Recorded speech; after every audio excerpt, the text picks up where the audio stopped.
எல்லாருக்கும் வணக்கம். நான் உங்கள் ராகவா லாரன்ஸ் பேசுகிறேன். முந்தா நேற்று விஜயகாந்த் சாருடைய சமாதிக்கு நானும் எங்கள் அம்மாவும் போயிருந்தோம். அங்கே போயிட்டு அப்படியே விஜயகாந்த் சார் என்ன வீட்டுக்கு போகலான்னு வீட்டுக்கு போனோம்.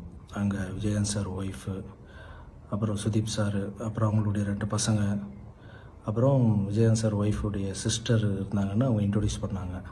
எல்லாம் உட்காந்து பேசிகிட்டு இருக்கும்போது அது விஜயகாந்த் சாருடைய ஒய்ஃபுடைய சிஸ்டர் எனக்கு சொன்னாங்க, சண்முக பாண்டியன் பார்த்து, தம்பி ஹீரோவாக பண்ணிகிட்டு இருக்கார் மாஸ்டர், நீங்கள் தான் எல்லோரும் பார்த்துக்கணும், நீங்கள் தான் ஒன்றா எல்லோரும் பார்க்கணும் அப்படின்னு சொன்னாங்க. அந்த வார்த்தை எனக்கு ரொம்ப ஒரு மாதிரி, ஏன்னா விஜயகாந்த் சார் எத்தனையோ பேருக்கு ஹெல்ப் பண்ணியிருக்காரு. அவர் எத்தனையோ ஹீரோக்களுக்கு ஹெல்ப் பண்ணியிருக்காரு, எத்தனையோ தர்ம காரியங்கள்லாம் பண்ணியிருக்காரு. அந்த அம்மா நீங்கள் தான் இவங்களெல்லாம் பார்த்துக்கணும்னு சொல்லும்போது அந்த வார்த்தை மட்டும் எனக்கு ஏதோ ரொம்ப ஒரு மாதிரியாக இருந்தது. ஏதோ ஒன்று பண்ணணும் அப்படின்னு தோணுச்சு. ஒரு 2 நாள் அப்படியே யோசனை பண்ணியிருந்தேன், அந்த பசங்களுக்கு ஏதாவது ஒன்று பண்ணணுமே. ஏன்னா அவர் பார்த்திங்கன்னா நிறைய ஹீரோங்கள் நடிக்கிற படத்தில் கெஸ்ட் ரோல் பண்ணுவார், அவர் ஃபைட் பண்ணுவார், சாங் பண்ணுவார். ஸோ மற்றவங்கள வளர்த்து விடுறதுல அவருக்கு ரொம்ப சந்தோஷம்.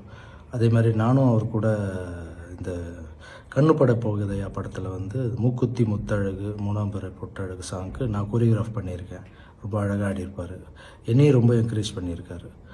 ஸோ அப்படியேப்பட்ட குடும்பத்தில் இருக்கிற பசங்களுக்கு இவ்வளோ ஹெல்ப் பண்ண மனுஷனுக்கு ஸோ நம்ம ஏதாவது ஒன்று பண்ணணும்னு தோணுச்சு. அந்த அம்மா சொன்னது நீங்கள் பார்த்துங்க இந்த பையனான்னு சொன்னோடனே எனக்கு ஒன்று தோணுச்சு, உங்கள்கிட்ட ஷேர் பண்ணலான்னு நினைக்கிறேன். அந்த பையன் படம் ரிலீஸ் ஆகும்போது நம்ம இவ்வளோ அன்பு வச்சுருக்கல விஜயகாந்த் அண்ணன் மேலே, அந்த அன்பை அந்த பையன் படம் ரிலீஸ் ஆகும்போது அவனுக்கு ஒரு நல்ல படத்துக்கு ஓப்பனிங் கொடுக்கணும். அதுக்கு எவ்வளோ பப்ளிசிட்டி முடியுதோ, அதுக்கு பப்ளிசிட்டிக்காக என்னெல்லாம் தேவைப்படுதோ அதை நான் முழுக்க இறங்கி பண்ணலான் இருக்கேன். அது மட்டும் இல்லை, அந்த படக்குழுவர் ஒத்துக்கிட்டாங்கன்னா அந்த பையன் பண்ணுற படத்தில் நான் கெஸ்ட் ரோலாக ஒரு ஃபைட்டோ ஒரு சாங்கோ இல்லை சீனோ இல்லை என்ன பண்ணணும்னு நினைக்கிறனோ அவங்க ஆசைப்பட்றாங்களோ அதை நான் பண்ணலான்னு நினைக்கிறேன். ஏன்னா எத்தனையோ ஹீரோ வளர்த்து விட்டுருக்காரு அவர், அவங்க பையன் வளர்றதை நம்ம பார்க்கணும். அதுதான் அவருக்கு நம்ம பண்ணுற தர்மமாகவும் விஜயகாந்த் அண்ணனுக்கு அந்த ஆத்மா சாந்தி அடையும் நான் நம்புகிறேன். அது மட்டும் இல்லை, யாராவது 2 ஹீரோ சப்ஜெக்ட் மாதிரி எதனா இருந்தால் சொல்லுங்கள்.